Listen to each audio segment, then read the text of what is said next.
At 9:47 p.m. on November 14, 1961, a man slipped on wet marble as Bumpy Johnson set a carbon receipt down, and the room decided.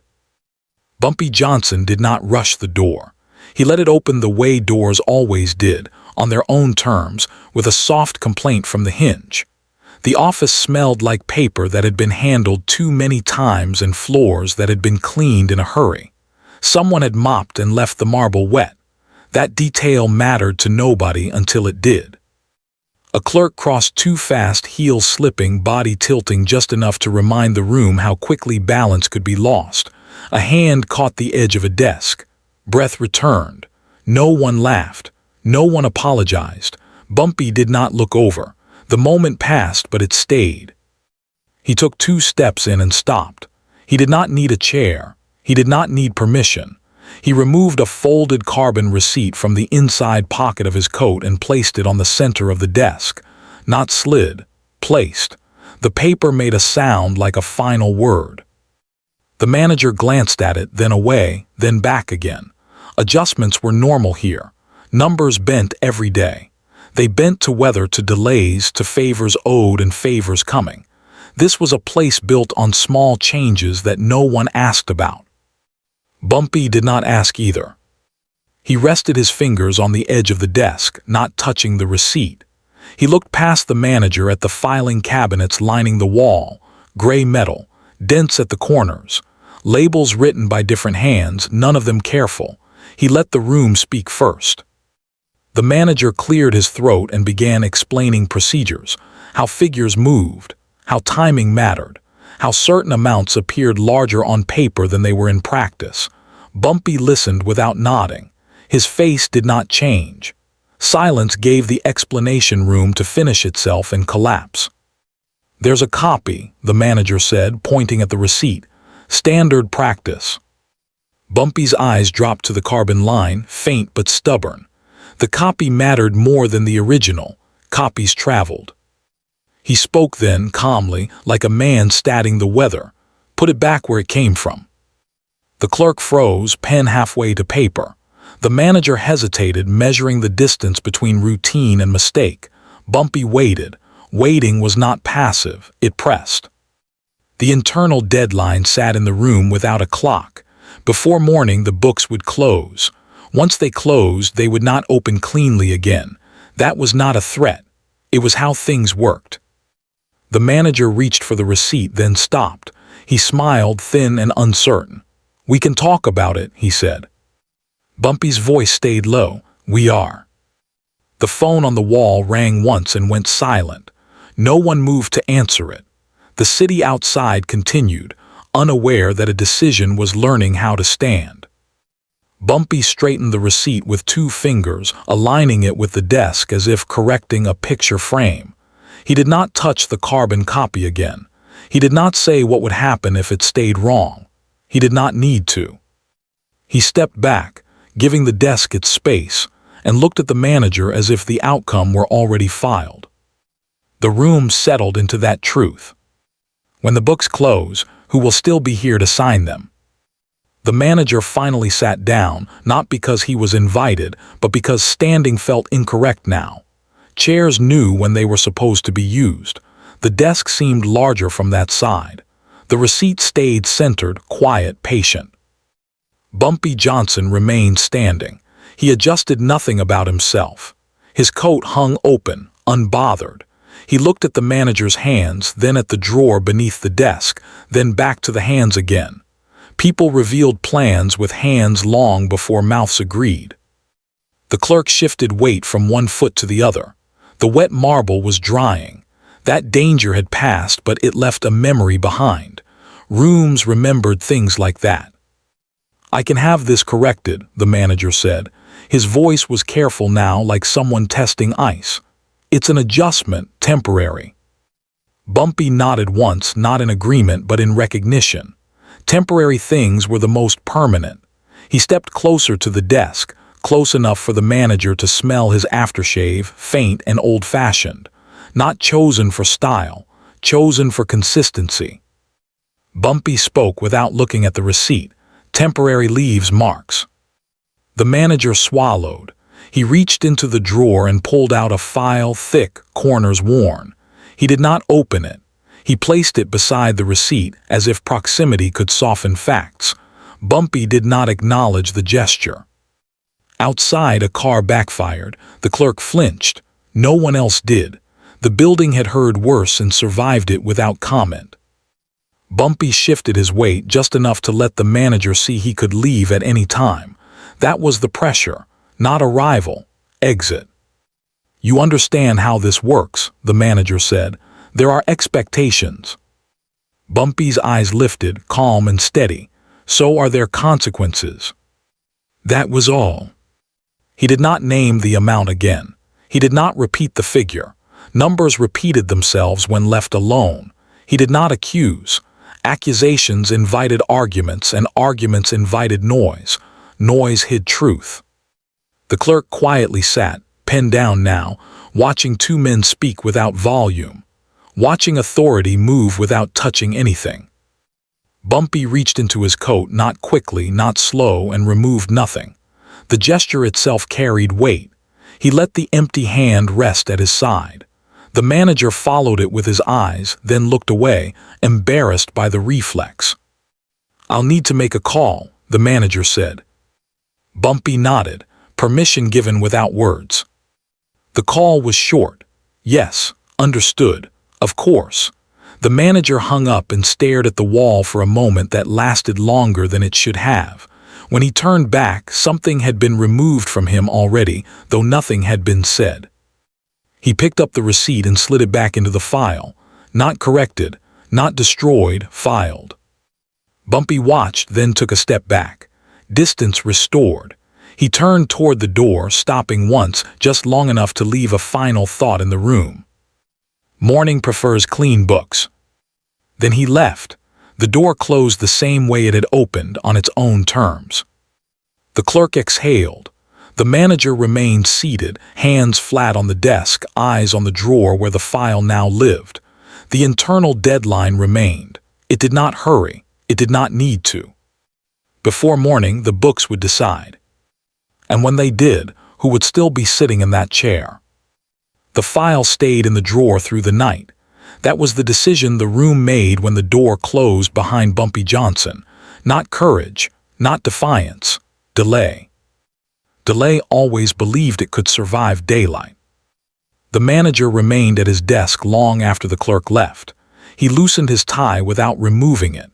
He opened the drawer once, then closed it again, as if the file might speak if given air. The carbon receipt inside pressed faintly against the folder, a shadow of a number that refused to fade. Buildings listened when the city went quiet. Pipes clicked. Somewhere below, a radiator hissed and then stopped. Harlem did not sleep, but it lowered its voice. Near midnight, the phone rang again. This time, the manager answered. "Yes," he said. "Yes, I understand." He did not argue. Arguments belonged to people who still believed they were deciding something. He hung up and stared at the desk, then at the door, half expecting it to open again. It did not. By morning, the books would close. That was the rule, not written anywhere, known everywhere. When dawnlight slid through the tall windows, it landed on the desk and found the receipt exactly where it had been placed earlier, now returned to the open. The manager had taken it out again before sunrise, unable to leave it buried. Paper wanted air. Truth did too. The clerk arrived early, coat still damp from fog. He noticed the receipt first. He said nothing. He sat down. Bumpy Johnson did not arrive with the morning. He did not need to. His absence did the work for him. The manager cleared his throat. "Sit," he told the clerk, though the clerk already was. He held the receipt up between two fingers, as if afraid of smudging it. "You recognize this?" The clerk nodded. "This amount," the manager said, and stopped. He did not say the number. Saying it made it real in ways paper did not. He placed the receipt flat. His hand lingered too long. That was when the truth surfaced, quiet and complete. "Numbers remember hands," he said, repeating the line without understanding it until now. The clerk looked up. There was no shouting, no raised voice, just recognition arriving late and staying. The phone rang again. The manager let it ring once before answering. "Yes," he said, "I have it." He paused, listening. "No," he said, "it won't be adjusted." The line went dead. The room did not celebrate, it settled. The receipt lay flat, complete. Morning moved closer. And when the file closed clean, who would still have a desk to close it from? The manager stood after the call, not quickly, not slow, as if speed itself might be judged.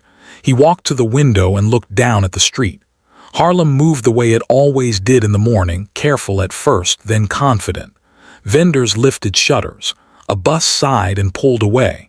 The city did not know his name. It did not need to. He turned back to the desk and picked up the receipt again. The carbon line was faint, but it held. Copies always did. He placed it back inside the file, this time aligning the edges with care.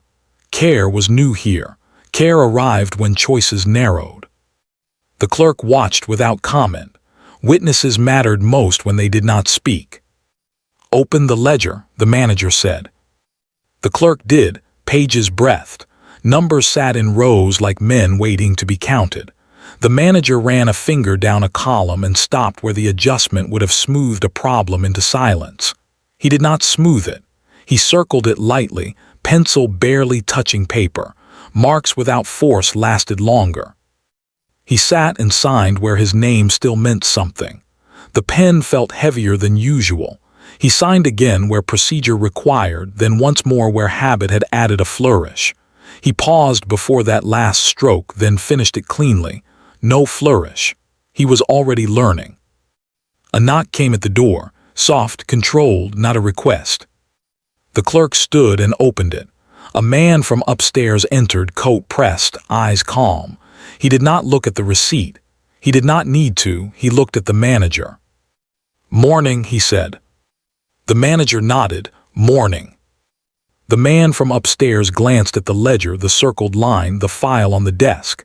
He asked no questions. Questions suggested doubt. This room had none left. "I'll need the keys," the man said. The manager reached into his pocket and placed them on the desk. They landed with a small sound that ended something. He did not argue. He did not bargain. He stood, straightened his jacket, and took one last look at the chair. Chairs remembered bodies. This one would forget him quickly. He gathered his things. There were fewer than he expected. A photograph face down, a pen, a notebook with pages half used. He left the notebook. Half-used things carried weight. As he walked out, he paused at the threshold and looked back at the desk.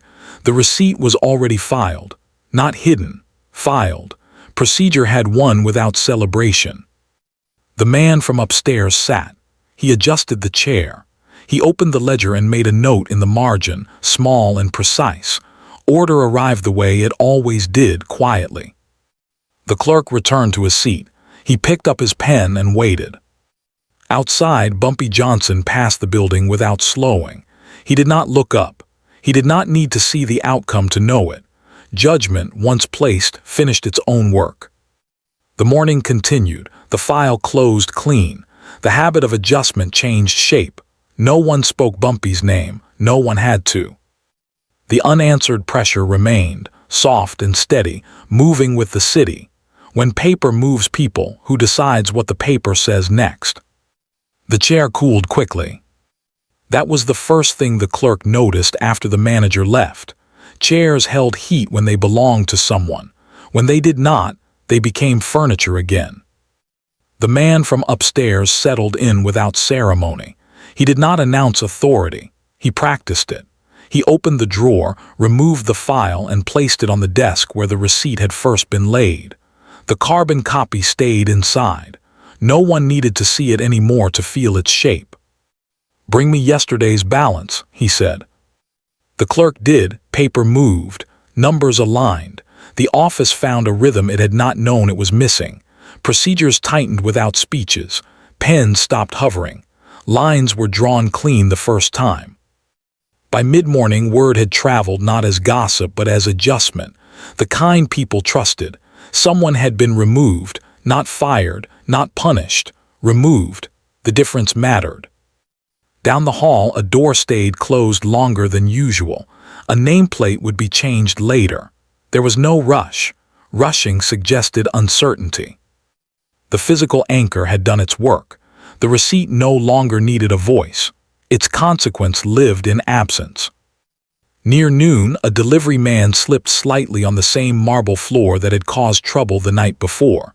He caught himself. He laughed. The clerk smiled once, then returned to work. Danger passed again, smaller now, domesticated. Rooms learned. The internal deadline had expired without noise. The books were closed, clean. The day accepted that as fact and moved on. Across the street, Bumpy Johnson stood at a newsstand, scanning headlines he did not need to read. He paid, folded the paper once and tucked it under his arm. He did not look toward the building. He did not wait for confirmation. People who waited did not last. Inside, the new manager signed his name for the first time. He wrote smaller than his predecessor. He did not add flourishes. He paused before placing the pen down, then aligned it with the blotter. Habits formed early. The clerk noticed. Clerks always did. Nothing dramatic followed. That was the point. Removal by procedure left no bruise for anyone to point at. It left only correction. The office breathed easier, not because it was safer, but because it was clearer. Everyone understood the line now, even if no one could say who had drawn it.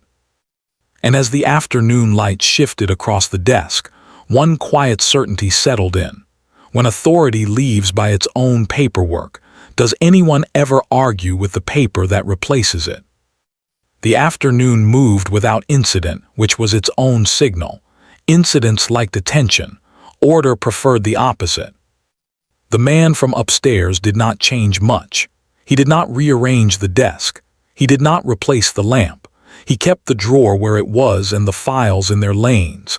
He asked for reports at the same times the old manager had asked for them. Continuity mattered. Change announced itself best by refusing to announce.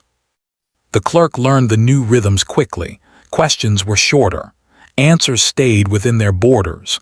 The ledger closed when it was supposed to close. The day learned to end again. A box sat by the wall, taped shut, addressed in neat handwriting. It held the former manager's things. No one tripped over it. No one kicked it by mistake. The box waited for evening, then left with a porter who did not ask what was inside. Weight was felt without curiosity. Near 4, the phone rang. The new manager answered on the second ring. "Yes," he said, "filed and final." He listened, then added, "No adjustment." He hung up and made a small mark in the margin of a page, not a note, just a line to remind himself that reminders were sometimes enough. He placed the pen down parallel to the desk edge. The clerk saw it and mirrored the habit without realizing it. Outside, the sky turned dull and flat. The city prepared for night the way it always did, by pretending it was not coming yet. The building stayed steady, pipes held, floors dried. The marble remembered its slick moment and let it go. Bumpy Johnson did not return. He did not circle back to confirm. He did not send word. He had placed the judgment where it belonged and left it to finish. That was the discipline. Stay long enough to be known. Leave early enough to be believed. In another office across town, a call ended mid-sentence. A voice lowered. A question was not asked. The news moved along routes that did not appear on maps. Back in the building, the clerk closed the ledger at the end of the day. The sound was final and soft. He locked the drawer, then checked it once more, not from fear, from habit forming.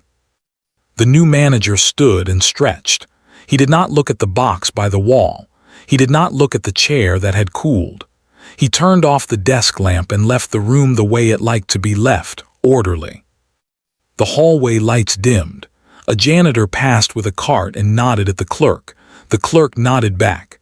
Routine restored itself without applause. Night came, it always did. By the time the building emptied, the desk was bare except for what belonged there. The receipt was not visible. Its work had been done. Absence did not mean erasure. It meant completion. Across the street, a light in an upper window flicked on, then off. Somewhere, someone decided not to try something tomorrow. That was how influence traveled when it did not need credit. The city absorbed the change the way it absorbed weather, quietly, without complaint. By morning, the adjustment would be remembered as a mistake that corrected itself. The unanswered pressure sat with the night, calm and unresolved, the kind that did not demand an answer right away. If removal happens by procedure, and procedure feels neutral, who is ever held responsible for teaching it how to work? The morning after removal felt ordinary on purpose. That was how the city liked its lessons delivered, not announced, not framed, simply placed where people had to live with them. The clerk arrived at the same time as always, coat hung the same way, chair pulled out the same distance. He unlocked the drawer and checked the file, not because he feared it missing, but because routine had learned a new shape. The receipt stayed where it belonged, invisible, effective. The new manager entered without hurry. He did not greet the room, he acknowledged it. There was a difference. He reviewed the ledger line by line, not searching for errors but confirming the absence of them. Absence told cleaner stories than mistakes. Outside, Harlem moved on. A newspaper boy shouted headlines that had nothing to do with this building. A woman argued over oranges at a cart. A bus stalled, then started again. Life continued with no interest in procedure, yet bent to it all the same. The box that had held the former manager's belongings was gone.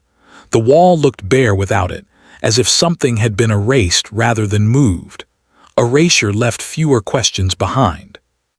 By mid-morning, a junior clerk from another floor came in to ask about a process. The new manager answered calmly, pointing to the ledger, then to the policy binder. No stories, no warnings, just reference. Authority taught best when it did not explain itself. The junior clerk nodded and left. He walked differently on the way out. Slower, straighter, the clerk noticed. Clerks always did. Across town, Bumpy Johnson sat in a diner with his back to the wall. He stirred his coffee once and stopped. He did not read the paper. He did not need confirmation. Outcomes reached him without being summoned. He paid the bill, left a tip that made sense, and stood. The chair did not scrape. It never did when he left. The physical anchor returned only as memory now. Paper had done what paper did. It moved people without touching them. It left behind a habit change instead of a scar. Back in the office, the phone rang. The clerk answered. "Yes," he said, "he's available." He handed the receiver to the new manager, who listened, then spoke a single sentence. "That figure stands." He hung up without adding anything else. The call ended something that had been leaning forward. The building felt it and settled further into itself. The ledger closed early that day, not from haste, from confidence. Late afternoon light reached the desk and stopped, as if respecting a boundary. The clerk finished his work and paused, pen hovering. He had a question. He did not ask it. Some questions worked better when left unspoken. He looked at the chair across from him, the one that had cooled too quickly yesterday. It already felt like it belonged to someone else. Ownership changed fast when it changed cleanly. As the day wound down, the new manager checked the drawer once more, then locked it. He did not test the lock twice. Trust had been recalibrated. When he turned off the lamp, the room held its shape. Nothing sagged, nothing waited. Outside, evening arrived with the same indifference as always. Bumpy Johnson did not appear. He had already been present enough. The city carried on, slightly adjusted, unaware of the exact moment it had learned something. And as the door closed on another quiet day, one pressure question lingered in the room, unhurried and unresolved. When judgment leaves only habits behind, how long do people remember who taught them? The habit took hold without asking permission. That was how habits survived. They did not announce themselves. They did not require belief. They simply replaced something weaker and waited to be noticed later. By the end of the week, no one mentioned the adjustment, not because it was forgotten but because it had been absorbed. The ledger reflected that absorption in small ways. Lines were straighter, margins were respected. Figures that once leaned now stood on their own. The clerk noticed he no longer checked the drawer twice. Once was enough. The absence of doubt felt like space being returned to the room.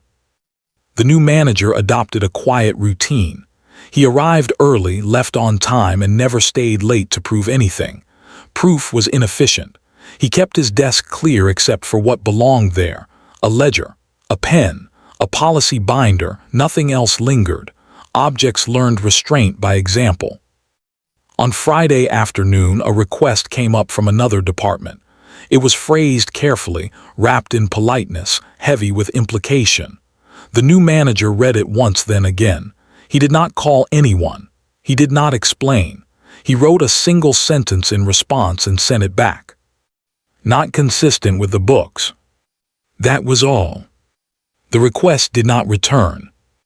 The clerk watched this exchange without comment. Something in his posture shifted. He sat a little taller. He did not smile. He did not need to. Confidence had replaced caution, and confidence made fewer demands. Across the city, conversations adjusted.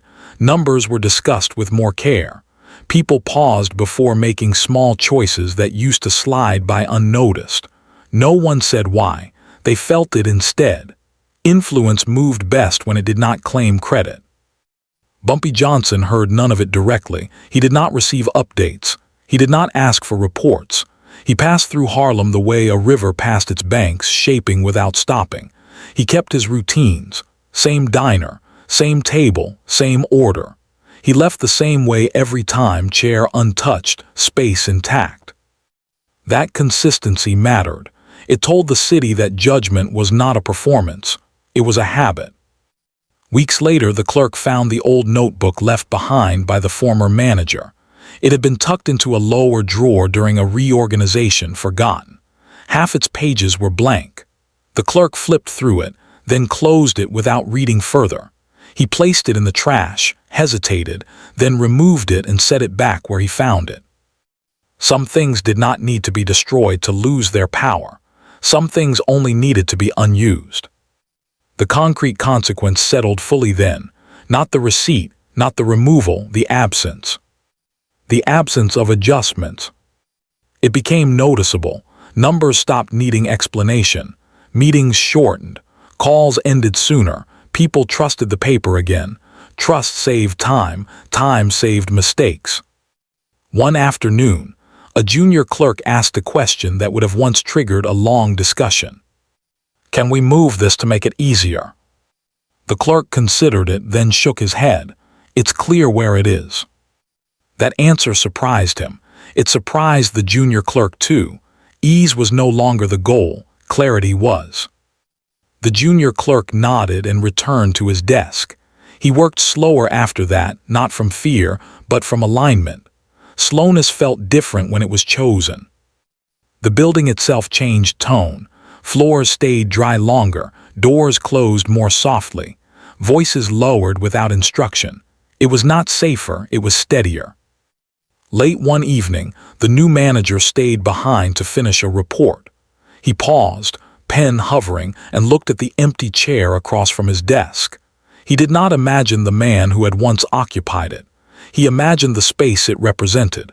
He imagined what would happen if he filled it with something unnecessary. He set the pen down and turned off the lamp. The chair remained empty. It had earned that emptiness. Outside, the city moved toward night. Lights came on, shops closed. Music spilled briefly from a doorway and then stopped. Harlem held its shape. Bumpy Johnson walked past the building again weeks later, not looking up, not slowing. The building did not ask him to. Their business was finished. Judgment had been delivered and received. The habit remained. Years would pass. Names would change. Policies would be rewritten. But the line drawn by that receipt would stay where it was placed, not because it was remembered, but because it had been integrated. That was the quiet aftermath. No speech, no warning, no celebration. Just a cleaner ledger and fewer choices left open. The moral weight did not press down. It sat calmly, usable. It taught without preaching.